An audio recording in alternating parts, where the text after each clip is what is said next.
Welcome to Property Lounge Ladies, where real estate meets real life. We're three women from different markets, different backgrounds, and different experiences coming together to talk about all things real estate, the wins, the challenges, and everything in between. Welcome back to the lounge. And today we have a very special guest, the one, the only Bryan Casella. He brought us all together. So we are coming full circle here with him. Yeah. He's a top agent, podcaster, YouTuber, influencer, fashionista. Have we missed anything, Bryan? No, I think you hit it all. Car guru. And today we are talking about the importance of having a coach and scripts and all the things that, Bryan is a maven at. Bryan, before we get started, can you tell everybody where to find you? Yeah, thanks for having me, y'all. It's nice to see. We got the three musketeers here. I love it. I'm sure it's going to be a good one. It's going to be interesting, that's for sure. If we get all four of us on Right. Never a dull moment. Never. It's going to be a little wild. You can just look up my name at this point. I'm pretty sure. I think I made up a word. I'm Googleable. I don't know. My name, you'll find it. I had to make new accounts, Instagram, Facebook, and that whole jazz. But we're doing well. I'm still on every platform. Believe it or not, I'm on TikTok as well. I'm not the dancing realtor on TikTok, but I'm doing my thing. That's the last platform that I kind of have to conquer. But we're doing our thing. We're still expanding. Team BC is growing, and it's been cool because, one of the things that I've always told people and really built my brand on is consistency. And I think that's something that is severely lacking in today's world. So whether I'm, at the top or the bottom, I'm going to be consistent. That's for sure. Absolutely. And thank you, Bryan, for that intro. Before we get started, I just want to remind everyone that if you haven't actually jumped on or heard our last topic, we had talked about team versus solo. And one of the things that we talked about with team versus solo was the importance of, if you're going to be solo, having a real estate coach, right? So I just want to remind everybody, hey, just if you haven't listened to that one, you might want to jump on that one first and then hit the play button for this one. And if you're doing that shit, here's what you need to know. Bryan coached all three of us, and we are all now three top performers in our local markets. So you might want to talk to that guy. Okay? There you go. Bryan, how does it feel when you look at the three of us now versus when we first came into your coaching program and we were all just learning real estate? None of us were realtors, right? We were all just new in the game. And now you look up this many years later and we're on a podcast together. You're our guest and we're all three top performers. What is that like from the mentor's perspective? Yeah, I love to see it, really. Number one, I'm not surprised. Number two, I think it fulfills the original objective that I had, because one thing I really didn't enjoy from just observing other people in sales and in the coaching space was I felt like a lot of people that were coaching and helping people almost weren't doing it in a way where someone could step away and be independently successful outside of that teacher, right? They're building followers instead of building other leaders and top performers. And that's something I always strove to do from the beginning. I said, I don't want somebody to be attached to my hip and be required to be with me forever to do well. I want to build somebody up so they can go out and be a badass on their own. And to see y'all, Brett, and so many of the OGs doing so well, I think it's just a testament, right? Okay, then we did this thing correctly. Y'all are happy, you're thriving. That's the whole point of this, right? Yeah. Yeah, and we all kind of outgrew your program, and then the next wave of beginners came in, right? And now you're probably watching them all graduate out. That's pretty cool. It's a really good thing that you brought up because, for example, I've sent Paula business. I just sent Brett over $1 million referral. So you build a network, and that's another added bonus for joining a group. Yeah, absolutely. Think about it. When we first met, I think both Paula and Bianca were in Florida. I was in Delaware, and Bryan was in California. Yep. Well, it's funny, Bryan, we just talked about that. Real estate brought us together. Now, these are my closest friends in the world right here, right? Mm-hmm. I got my BFF here that I'm close to, and then you know what I mean? And then there's these two women. It's funny how, and that's all through the coaching program. You're going to meet people. we talk to each other basically every day. Every day. That's my accountability partner right there. Her name is Bianca. And if you want to be kept accountable, talk to that chick. Oh, okay, Miss listens to everything I say. I'm like, dang, she's the best accountability partner, but at the same time, once in a while, you need one to slip through. Not her, man. She calls you on everything. I still can't role play with Carol because she will run me to the ground every time. That was one of the great things about Bryan's platform is that he had us get accountability partners. I mean, early on in the coaching program, I remember Bryan had us pair up with someone, Right. for various activities, and Yep. then we did the role playing and things like that. Bryan, is that something that you experienced firsthand when you got into real estate, where you were in an environment where someone mentored you and showed you kind of that's what you do and that's why you did it for us, or how did that all come about? Yeah, I jumped into coaching right away. And my story, I don't necessarily recommend to people because when I got in, I was transitioning out of an athletic career. I was stupid with my money as an athlete. I blew it all, in the classic sense that you hear all the stories, right? Just being young and stupid. So when I got in, I was basically starting from scratch. I'm helping my parents because they're going through a tough time financially. And I'm like, man, I got to figure this thing out. So I put coaching on a credit card and said, okay, well, I got 2 months. I got to make this shit happen, right? I have no other choice. But when I got in, it really wasn't anything compared to what we did because there was 2 things happening. One, it gave me the support that I needed. But number 2, I was making mental notes and saying, hey, when I hire my first person or when I start helping people, these are things that I got to make sure that I add that I never had. So I wish I could have had an accountability partner. Why? Back in the day, I was talking to people on Facebook, YouTube comment sections, in the early stages of social media. Yeah. But in that case, right, people are flaky. They don't stick with it. They'll show up one time and they're gone. And I said, okay, this obviously doesn't work. So how cool would it be to be able to create a community or a pool of people that are coming in with the same mindset that are going to be dedicated and that'll do it? So when y'all join with each other in the program, you already are part of that 50, 100, 200, 300, 400 people who are all like, okay, I'm ready and I'm here to be dedicated. I'm not just going to say yes and then not show up, right? Mm-hmm. So some of the stuff I got, but the vast majority was me just kind of saying, okay, what needs to be added? What needs to be changed? Could this be better? Is there something that can be removed? And even some of the stuff that we talk about on camera, the life advice and the life general stuff that helps us in every area, not just business, I think is so important too, because I look at real estate and I think a lot of people just get caught up in real estate when in reality, if the rest of your life is in shambles and you don't have it in order, it's going to be very difficult for you to thrive when you're in real estate. It's not like a switch that you can just turn on. I'm not going to be a complete disaster outside of real estate and then at 9 a.m. just be like, oh, okay, I'm ready to go, right? It doesn't work, right? It doesn't work. That's so Absolutely. funny. Yeah. So when you started your coaching program, I'm actually curious about this. So here you are, you're Bryan Casella, you're a solo agent. You don't have a team at this point, right? I think 2018 is when I officially started it. And by then, I had the team because when I got in 2013, by 2015, I didn't have the team set per se, but I was already in the process of building it because that's when I brought on Kevin, Loida, and an assistant.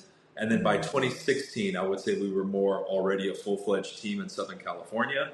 And the coaching started later, believe it or not, just because so many people were asking, right? They're like, oh, I'd love to have your team environment. I was like, dude, I'm in Southern California. I can't put you on the team if you're in fucking Hawaii, you know what I mean? Or Texas. So people start, the same thing with the courses. People are like, oh man, have you made a door knocking class? I'm like, dude, just go knock on a door, right? Yeah. But people kept asking. So I said, you know what? Let me start the coaching. And I was blown away by how much interest I got initially. And then people just sign up. They're like, okay, I'm in. Right. And I was like, oh man, I didn't expect that many people to really sign up. So in the beginning, the way it was set up, I just basically took everything I built myself and taught my team. And then I brought it over and did my best to systemize it. So if you guys remember all the close the deal stuff, all those original lectures, that was me just basically line by line going down every single thing that I did while I was doing it and just giving it, okay, this is the step 1, step 2, step 3, built in a chronological order so that somebody could go from start to finish and pretty much have a good gist of everything, right? If people were patient enough to go through it, take notes, and then apply it. Because you guys know that's the most difficult thing, is get people to actually apply it, right? Yeah. So it was just this monstrosity that I kind of created. But again, believe it or not, whether it was the course, the video courses, or the coaching, I just had enough people asking that I was like, fuck, man, I can't get people to stop asking me. I might as well do it. And then later on, like what you guys brought up at the beginning, that kind of gratitude and satisfaction came later, taking a step back and seeing people thrive. I was like, wow, I didn't expect this to impact me the way that it did. Because even all the events that we did too, you know, having 100, 150 people in a room is fucking awesome. You know? Absolutely, yeah. Bryan, so you started before real estate, you transitioned from being a professional athlete. And being a professional athlete, you worked with coaches all the time. So was it natural for you to like come to real estate and be like, I need myself a coach. I want to be successful. And the best way to do that is to get a coach. Is that why you decided to do that? Yeah, I mean, part of it, yeah, that was all I knew, but also the mentality. I'm extremely competitive. And like I tell people, we can play a video game. I'm going to kick your ass. Like I'm going to beat you, right? Like, like I'm not one of those that's going to fight you over it, but I want to win. And then if I lose. So when I got into real estate, part of it was that conditioning. But the other part is I said, okay, if I want to be in the top, I'm going to have to get coaches. Like you're not going to figure it out on your own. And I think by the time I finished playing basketball, I think at one point I had 5 or 6 different coaches. We had a nutrition coach. We had one for strength and conditioning. We had a skills coach. Like we had a defensive coach. Like we had so many that's what I was used to. So you went to every specialist for exactly what you needed to even incrementally bump up your game just another percent or two, because then that would put you in a completely different category. So I understood that mentality. Now, if I got into real estate thinking, I just want to sell one house every once in a while, maybe I wouldn't have gotten a coach. But I came in, walked in on the sales floor and said, yo, I'm going to be on the top 10 by the end of the year. You better remember my face, right? Facts. Exactly. So I knew I got to get a coach. And then again, any top producer I talked to told me, do this, do that, and get a coach. I was like, all right, monkey see, monkey do. If I want to be like these guys that are doing big deals, I got to follow in their footsteps. And I didn't question it. So a little bit of both, right? A little bit of both. I think your coaching translated very well. So for that, I'm going to say thank you. Everything you set out to accomplish, I think you did, and more than you'll ever realize. When I first joined the coaching program, I was on a team that really wasn't providing support. And I don't know if you remember this, but I was in the middle of my first transaction and something had came up and I really didn't know what to do. And I called you in California with a 3-hour time difference. You know, he called me back within 17 minutes. But for me, this let me know I was in the right place doing the right thing at the right time, right? He called me back. He went over the whole thing with me, answered all my questions, made sure I understood before we hung up. I went, implemented everything he told me to do, and it worked out seamlessly. So don't think because he's in another state that what he can teach you can't translate to your state. The nuances of each state are insignificant to how many things are exactly the same. Yep, that's true. You know what I mean? Exactly the same. So for that, again, thank you. Oh, you're welcome. And to give you all credit, every day I would fire up the lecture, Monday night, and among other names, you would see Bianca, Carol, and Paula in the waiting room ready to get in early, front and center, camera on. And this is before I required people to have their cameras on, ready to go, giving updates, giving wins. Again, that's... So when the people showing up are like that, of course I'm going to call back and give my best, right? Because the best brings out the best in someone else, and it's reciprocal. You get what I'm saying? I think people need to remember this was pre-COVID. Like now everybody's Zoom all the time. This was pre-COVID. Not everybody was used to seeing their face. Not everybody was used to recording themselves. Coaching gives you a safe space to make those mistakes and feel silly and feel stupid. Yeah. With a very with a group that's going to support you. So. I always say it like I was the worst. I was the most scared. I was always sweating. Carol laughs like I could say this like another 100 times. Both armpits, bro. She had like pit spots. She was a mess. I was a mess, but like look at me now. Like on this Right. podcast. That's it. Look at me now. You know, Look at me now. Look at me now. And She's I got feel multiple like listings on the market. She's as humble as they come, but she's killing it. Killing it. It's not only getting a coach is also, right, Bryan, you could attest to this. Someone has to be coachable, right? You have to be willing. I hear the diary of the CEO all the time, and he always says embarrassment is the price of entry, the cost of entry. Embarrassment is a cost of entry.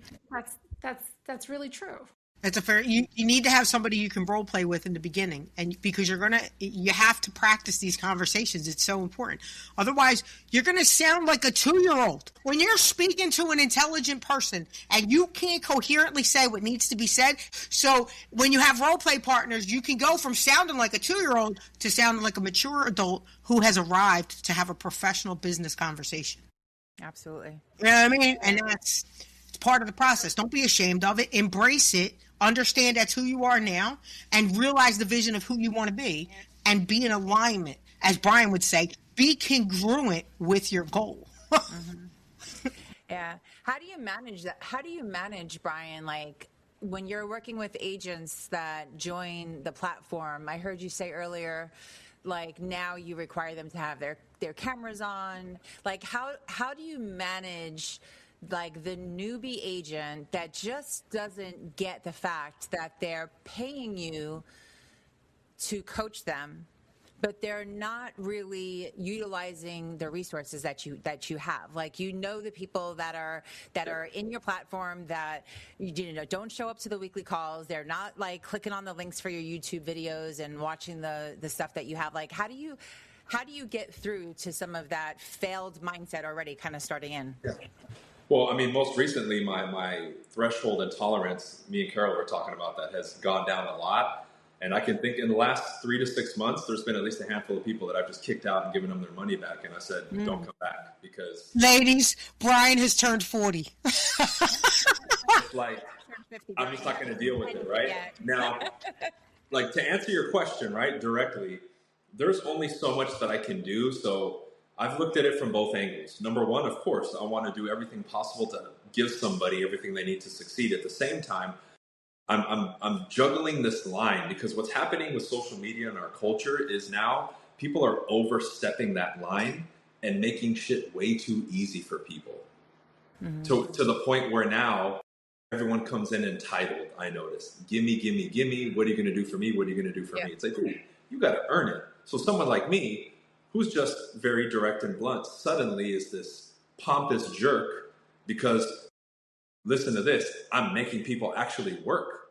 Right. Like, the audacity. Like, oh my God. Like, what? Wait, like I actually have to like follow a schedule and wake up on time. And like, yes, right? So it's a lot, Paula. I'm doing what I can, but at the same time, I'm also giving people enough space and freedom to decide for themselves. Yeah, because I feel like when you're in a coaching program, there's got to be a certain like level of like, the phrase, like I've heard it and I always repeat it, is like your network is your net worth. And so you join a coaching platform and you want to see like all of these like-minded people that are just grooving, hustling, like really eager to learn, and you all kind of like feed off of each other. And I think that's where we were really lucky. Like we had such a great like that OG group that you used to refer to it as, which wasn't even the OG group. It was like the second wave of the OG group that came in, and just all like were super like-minded folks. And I think that's a hard mix to find. And so like now, like you said, you have this new era of agents that are coming on board that feel very entitled to everything, and that so like I love the fact that you're kicking people out, because I think it messes with that. What is the word I'm looking for? The energy in the A big part of it too is and this is something that I noticed, is oftentimes now it's almost like the classic example, like back in the day in school, and everybody wanted to ask a question, but everyone's too scared to raise their hand. But as soon as the first person raises their hand, all of a sudden all of them go flying up. So what I'm doing now that I noticed that helps is the people who are like y'all, when y'all came in, first ones on the call, participating, posting live calls in the group, and giving more. I pour more into them and give them more shine. And that starts kind of unconsciously giving other people permission to do the same. Or I'll have a conversation with somebody off camera, and I'm like, hey, I know you've been making more calls. Post a couple of your calls in the group. I think that's really going to help. I'll give you some critiques. Other people can jump in. And then I notice that once the first person does it, then the second and the third and the fourth will do it, right? So that first one who kind of steps up, it kind of helps build that momentum. And I'm noticing now overall, the hesitation a little bit is there, but it always goes back to the same thing. People are scared of rejection. People are, afraid of embarrassment and that kind of thing. And it's a process. But the most important thing is you have to have somebody who's willing to change and willing to put in the work. Yeah. I hate to do it again, but here we go. You ain't special. You are not fucking special. I'm sorry. You're not. You're not the only one who's afraid to do this. Do you think that we all woke up and was like, woohoo! Let's go out today and being uncomfortable, having 100 conversations with people I probably won't even like. Yes, let's do it. Mitch, that ain't how none of us woke up. You are not special. We are all afraid to do it. The difference between us and where you're at in your growth process right now is we knew we had to jump in with 2 feet and our eyes closed and get through it, or we were going to be stuck. You're not special. Everybody has anxiety. I'm so over it, right? Everybody has anxiety. Every single one of us have fear when we have to do something. Do you think we came on this podcast and didn't have to pause for one moment in that moment of fear where your stomach turns? What if I say the wrong thing? What if we all have the goblins. You're not special. We are all dealing with the same things. What we are trying to relay as best as we can is that if we can do it, you can too. Yeah. One thing that helped me was actually trying to flip it, like, not have 5 great conversations. The goal should really be like, have 5 people hang up on you. Yeah. Girl. Because when you're like, that's my check. That's my check. That's going to get you comfortable with the uncomfortable so much quicker. Exactly. Hey, you're not looking for a signed working agreement tomorrow. You're looking for hang-ups, because after the hang-ups, you're going to get that one person. The next person is going to give you business. Do you remember when I used to call and celebrate when people cursed me out? Mm-hmm. Yes. You remember that? Brian, I would call these ladies. I'd be like, guess what? I just got cursed out, because I knew that meant I was this close to the business. Right? Because that's how it works. The vulture shirts? Right. Like, I don't know why that's how it works. Yeah, the lady called me a vulture, and so then I made vulture shirts. Remember that? Yeah, I remember that. I had a guy call me the devil. Like, legit. He cursed me out, and he was just on one, and then he's like, "You're the devil," and then he just finally hung up on me. Meanwhile, she was just cold calling. You know what I mean? We were just cold calling. But we would celebrate. I'll never forget, I just had my first curse out. You want to, like Bianca said, man, you want to celebrate that. Like, I just got hung up on for the 100th time. You know what happened last time I got hung up on 100 times? When I called 101 times, the lady was like, I do have a house I have to sell. It's got 3 bedrooms, 2 bathrooms. This is where it's located. How fast can you put it on the market? That's what happened. So, yes, hang up on me, please. Yep. And then some other great things we got in coaching was when we would have our calls. And I remember Carol actually mentioning this, is being prepared when you have your first yes. Because I remember being on that cold call with Carol when I got my first yes. Remember that? It was a land listing. And I was like, wait, Paula, what? Were you or were you not in a hammock during that time? No, I was not in a hammock at that time. I didn't do the hammock cold calling until I was way more experienced. But yeah, so but just knowing how to navigate some of those nuances that we experience, that that we all experience together, and then being able to kind of experience them on a Zoom or doing our cold calls together, and then take those experiences and then jump on with our coach and have him kind of break them apart. That was also just really great. And I'm sure, Brian, you probably still see that now with people. Yeah. In your platform. I think one of the biggest differences too, and this is like a mental shift, it's a completely different mentality. Y'all were newer, but you were excited to grow and put deals together and learn about the business. And there was, sure, you could say you were scared and all that, but there was an enthusiasm and excitement behind it. What I hear now, generally speaking, the sentiment, it's so pessimistic. I'm like, well, of course you're not going to work, my dude. You think the world's going to come crashing down, and it's very opposite. And that's really what I'm attempting to shift in people. It's like, dude, everything that comes out of your mouth is negative or pessimistic. Of course you're not going to want to get better. And this was COVID when everything was freaking shut down.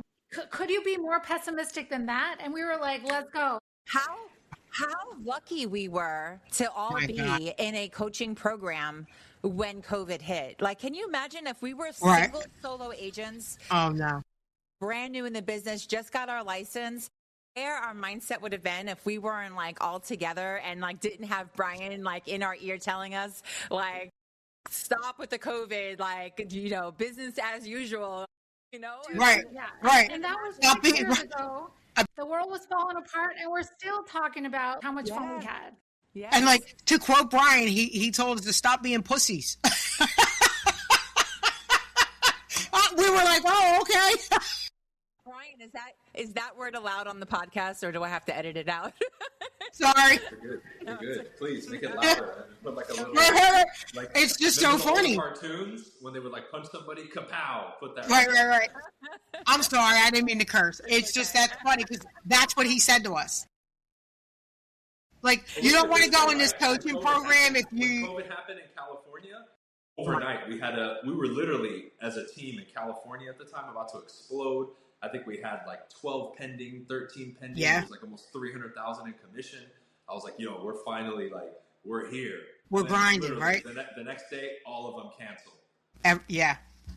I lost 5 transactions when that hit. Yep. People are like, oh man, you're still smiling. I'm like, what am I going to do? Sit here and fucking cry about it? Like, well, then you list it up the next year for double. Yeah. It's like, it's fine. I did it once. We'll do it again. It's not a problem, right? Like, we can't control that. Right. And it was great too, because I feel like at that time we were very fortunate, at least I was, that because I had 2 different listings on the market at that time and they both fell apart because COVID came.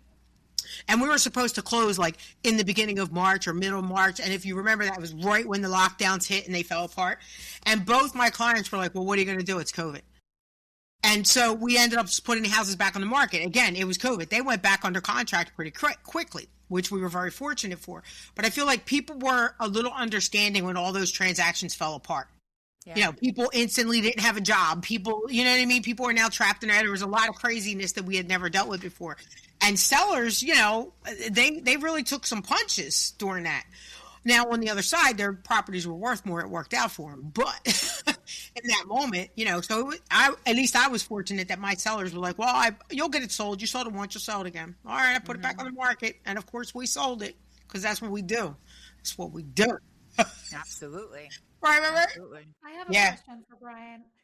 Bryan, in your experience and having coached just hundreds of people or agents, what would you think? What is the biggest obstacle? You think it's more of a mindset, or is it more consistency? Themselves. They're in their own way. Mindset? For sure. Because, like, as an example, you could literally give me, and this is like the simplest example, you can give me somebody who's literally like an idiot, like IQ 10.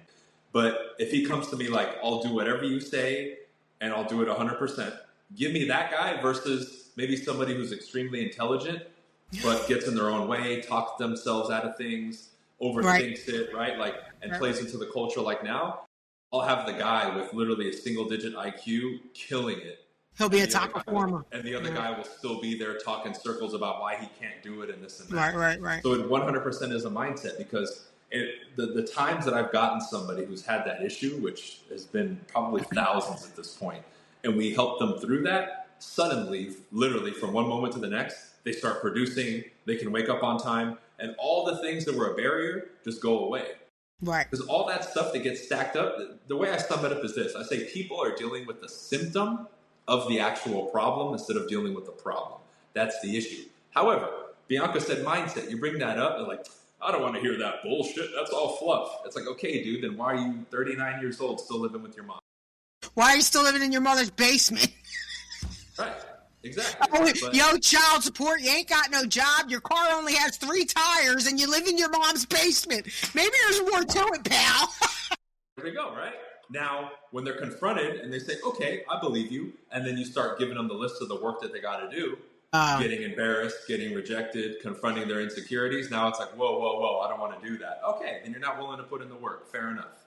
But it's all up here. Because that's everything that I did, whether it was a real estate business or my professional athletic career. I had to do a lot of stuff that initially scared the hell out of me. Right? The fear is real. But I did it anyway, and you rise to the occasion. But I knew what's on the other side of this I want really bad. I'm going to have to do this. There's no way around it. Because if I run away, then I can't have what I want. Right. That's it, right? That's all up here. That's amazing. So when you're coaching agents, right? You talked about, Bianca said, what do you see, in terms of, is it mindset, themselves or whatever. But what about agents who come across? Go ahead. I'm sorry. Before you go into that, can I just say real quickly? I want to define what mindset is. I feel like we talk a lot about it, and we should maybe articulate what we mean. Please understand that all four of us live in a world where the glass is half full. There are no problems. There are only solutions. We never focus on the problem. Bryan, when's the last time you focused on a problem? When I was in my mother's womb. Exactly, because there are no problems. There are only solutions. You should never look at something as an obstacle and always look at it as an opportunity to move forward, right? And I think that's what we're talking about, right? Do you think that articulates it pretty good? That's what we're talking about when we say your mindset, right? You have to be positive. No, you don't focus on the problem. You find the solution. You know what I mean? Can I say something about that? Because, I tell this to my kids all the time. I don't know if I made it up. I think I did, but, correct me if I'm wrong. But I tell my kids all the time, I was like, if your problem has a solution, you don't have a problem. You just have work to do. Mm-hmm. That's what we're talking about. Yeah. That's the mindset we're talking about. People are scared of the work. They're scared of it. You see what I mean? So I think some people may not understand what we mean when we say you got to have that mindset. And I think that in a nutshell says what we're talking about. You think that's fair, guys? Yeah, absolutely. I feel like we should just articulate that. Yeah, 100%. Because I look at three core things with people: identity, values, and beliefs. So to give a more specific example of what they just said, let's say at the core, somebody truly believes that they were born an introvert, right? And they can't change it. Well, if that's a core rooted belief that they have, I don't care who trains them, they're going to be an introvert, in quotes, for the rest of their life. So a mindset shift would allow you to change that belief. And I would baby step somebody. I would say, well, what if it was possible? Let's run an experiment for 2 weeks, right? Now, if I can get their mind to believe, wait, what if there's a possibility that this can be changed? Or maybe I'm not this way permanently. Right. Now we're on the road to change. But again, fundamentally, at the belief system in the head, if subconsciously they think this is the way I am, it's never going to change, they'll never change. So again, on the surface, we can give them all the tools. But if internally that belief never changes, they're never going to have any success. They might have little blips of success, temporary bumps, but they're always going to default back to what they believe, which is I'm an introvert and it can't change. And it's weird because here we go. Bryan, I don't mean to talk everybody's business out there, but Bryan grew up poor, just so you know. I think, playing with mud pies in Colombia. Bianca grew up poor playing with mud pies, I think, in Florida. I grew up in Kensington in the Badlands. We were so poor, we didn't even have mud pies. And then Paula grew up with the mud pies in New York. We're all people from very, very humble beginnings. Nobody here started out on the road. Nobody had somebody helping them on the road to success. There were no silver spoons for any of us. I don't know about you, but I ate on plastic. When you got a spoon, it was plastic. So, when Bryan says that, you got to understand, that's a mindset we all had to conquer. Yeah, totally agree. Right? I'm just trying to make sure we're breaking it down because I don't want anybody to feel like, well, I can't do it, because you can do it. You can do it. How many times did you find yourself eating noodles and noodles while you were building, Bryan? Had it coming out of my ears. You know what I mean? Paula, how many noodles have you had in your life? A lot. When I was a kid, for sure. You know what I'm saying? I mean, they used to sell. Talking about Carol, I'm Latina. We had rice and beans. Okay, well, they had rice and beans. It's the equivalent of oodles and noodles. You know what I mean? Rice and beans is really delicious. Please don't take that insultingly. And if you're in Delaware, yes, I would love some rice and beans with some totones. You're talking about. I'm putting in my Spanish food order. Oh my gosh. Yeah, I just don't want people to feel like it can't be them because they're poor or they're this or they're that. Like, we've been all those things. You're not special. Yeah. No, for sure. Well, Bryan, if somebody is interested in joining your coaching program, like where would they go to do that? Yes, Bryan. Where would they go?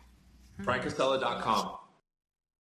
Simple. I've kept that website for a long time. Obviously, you can find me on social, but if they just want to like look at the team or the coaching, it's all on my main website. And it's pretty simple. We just revamped it and made it super, super user friendly. Like, it's not all complicated with all these tabs. It's literally 2 buttons. Nice. So that's BryanCasella.com. Correct. Yeah. And do you have any requirements for someone joining your coaching platform? Who doesn't get kicked out, Bryan? I mean, I do have some requirements. I would say this. If somebody is coming to me with, well, you got to prove it to me, then I would say no. Like, if you're not coming ready to go, ready to learn, like they mentioned earlier, if you're not coachable and like, hey, I want to learn and I'm willing to put in the work, then I would just say don't waste your time, right? Because I've even chatted with people a little bit, because even now I'll jump on a Zoom with somebody if they want to chat for a couple of minutes about it. It's not a problem. But if I can already tell that they're already coming in like arms crossed, like, it's like, dude, I'm not going to waste my fucking time. Just go somewhere else. Like, you're not ready for coaching if that's the case. Because, like, you got to come ready and you got to come with the right mentality. So I would say that's really the main thing. All the other stuff we can figure out. But you got to be hungry and ready to go. And I hate to say it, but for most people, that means they need to have their back against the wall. Like, yo, I need to make something happen. And I wish it wasn't that way. But for a lot of people, they have to be in that position to finally take the step and do what they need to do. Right. Absolutely. All right. That, you know, and that's on, if you want to be coached and you want to be successful, you know, talk to that guy. Yep. Absolutely. Talk to that guy.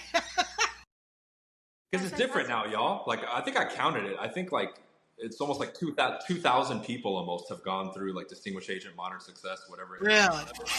I believe it. Like I'm not sitting here like the new kid on the block that has to prove themselves. It's like, dude, like I could literally fill up like a whole wall, like, you know, a memorial of all the people that have come through and been successful. So right, show up, right? It's not like you're not going to walk into Nike like, oh, what the hell is this place? Like, what do you guys do here? You know, it's like, dude, it's fucking Nike. No, I mean, that's fair. My Facebook feed and my Instagram feed is full of agents that are successful that I was in the coaching program with. Mm-hmm. You know, you have Brett, you have Marceau, you have Austin. Right, I just have Austin in my thing. I've got Paula, I've got Bianca, I've got myself, and I'm sure there's plenty others I'm just not thinking of right now. You know, before we wrap up, can I just share something that I heard recently that I thought it was so beautiful? Yes. That kind of puts all of this into perspective. So they said, and I hope I'm not butchering this, but they said that trees, they actually have to grow in 2 directions at the same time. So, you know, you have the dirt and the seed, and, you know, they have to grow up and they have to grow down at the same time. Oh, that's interesting. The word is called gravitropic, Carol, because you know that I'm a nerd. Gravitropic. And everybody sees the branches, everybody sees the leaves, everybody wants the fruit. Everybody sees you, they see the fruit, Bryan. You got all these fruits. But they don't see all the work underground, all the root system that you had to build in order for you to have all of that. That's So I think I thought that was beautiful, and it really puts it in perspective. Like, everybody sees all of this, but nobody sees that hard work that you put in, and that's really what makes it possible. Right. I mean, because so I have made somewhere between 100 and 200,000 cold calls at this point. So if I've made that many, that means Bryan's made about 1 million cold calls. That's an insane amount of cold calls. Mm-hmm. You know what I mean? Like, that's the type of effort you got to put in to be where he's at. That is so. I think I counted the doors that I hit, and it was well over 6 figures in doors. I hit over 100,000 doors. You know what I mean? That's 100,000 conversations more than most people will ever have in their lifetime. Right. Yeah. Right. Awesome. Well, thank you so much, Bryan, for joining us. Maybe we'll have you on again another time, and we can talk about some more stuff that you have, all your golden nuggets that you have to share. My God, appreciate you guys. Thank you. This was fun. Thanks, Awesome. Brian. It's always good to see you, man. Always. Likewise. Bye, Brian. Thank you. Yep. Have a